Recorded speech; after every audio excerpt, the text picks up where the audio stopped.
Assalamualaikum warahmatullahi wabarakatuh. Perkenalkan, nama saya Diva Putri Alfian, perwakilan dari kelompok 4 akan menjelaskan sedikit mengenai bab 5, yaitu meneladani peran ulama penyebar ajaran Islam di Indonesia. Indonesia dikenal sebagai negara dengan penduduk muslim terbesar di dunia. Padahal, jika melihat sejarah yang dibawa oleh Nabi, Nusantara tidak begitu dikenal. Namun, berkat kegigihan para dai dan ulama, perkembangan Islam di Nusantara begitu pesat sampai saat ini. Dakwah yang dilakukannya dengan cara-cara damai. Yang pertama, kita akan membahas mengenai alur perjalanan dakwah di Nusantara.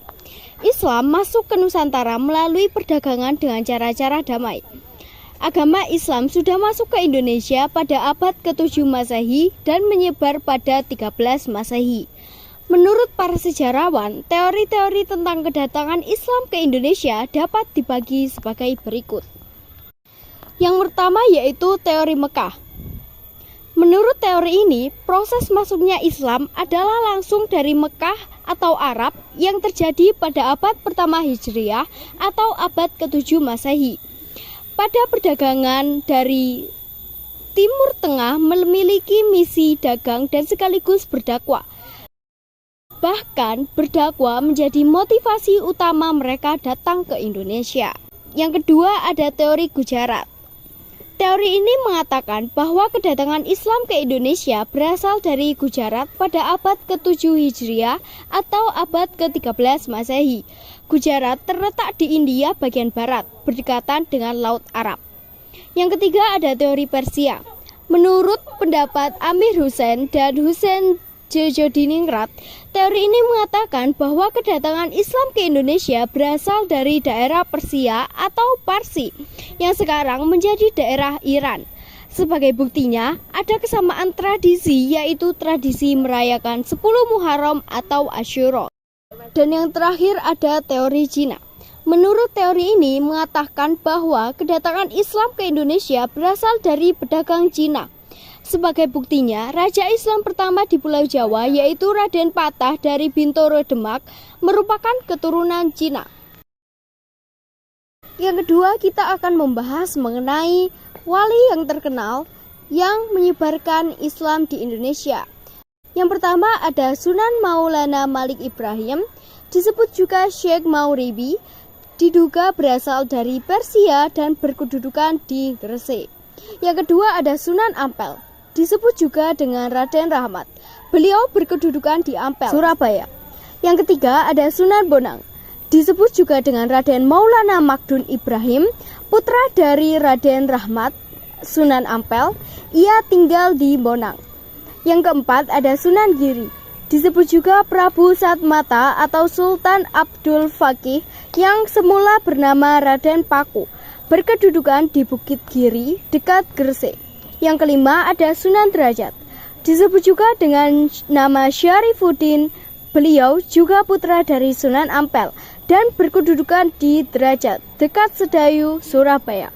Yang keenam ada Sunan Gunung Jati, disebut juga dengan Syarif Hidayatullah atau Syekh Nurullah, berasal dari Pasai, sebelah utara Aceh yang berkedudukan di Gunung Jati, Cirebon.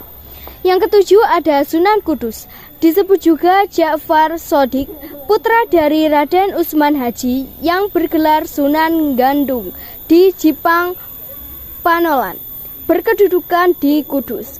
Yang kedelapan ada Sunan Kalijogo, nama aslinya Raden Mas Syahid. Beliau adalah putra Tumenggung Wilatikta, Bupati Tuban yang berkedudukan di Kadilangu dekat Demak. Dan yang terakhir ada Sunan Muria atau Raden Umar Said, adalah putra dari Sunan Kalijogo, berkedudukan di Gunung Muria, Kudus.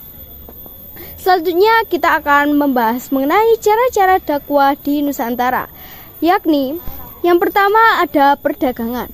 Proses penyebaran Islam melalui perdagangan dilakukan oleh para pedagang muslim pada abad ke-7 sampai abad ke-16 Masehi.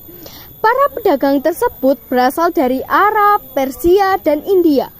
Para pedagang muslim menggunakan kesempatan itu untuk berdakwah menyebarkan agama Islam. Banyak pedagang muslim yang singgah dan bertempat tinggal di Indonesia. Lambat laun tempat tinggal mereka berkembang menjadi perkampungan Muslim. Yang kedua ada perkawinan. Sebagai pedagang Islam tersebut ada yang menikah dengan wanita pribumi, terutama putri bangsawan atau putri raja. Dari pernikahan itu mereka mendapat keturunan. Disebabkan pernikahan itulah banyak keluarga bangsawan atau raja masuk Islam.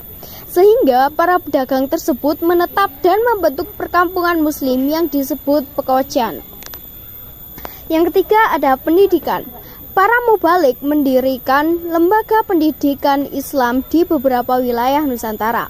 Lembaga pendidikan Islam ini berdiri sejak pertama kali masuk di Indonesia. Lembaga pendidikan Islam ini berdiri sejak pertama kali Islam masuk di Indonesia.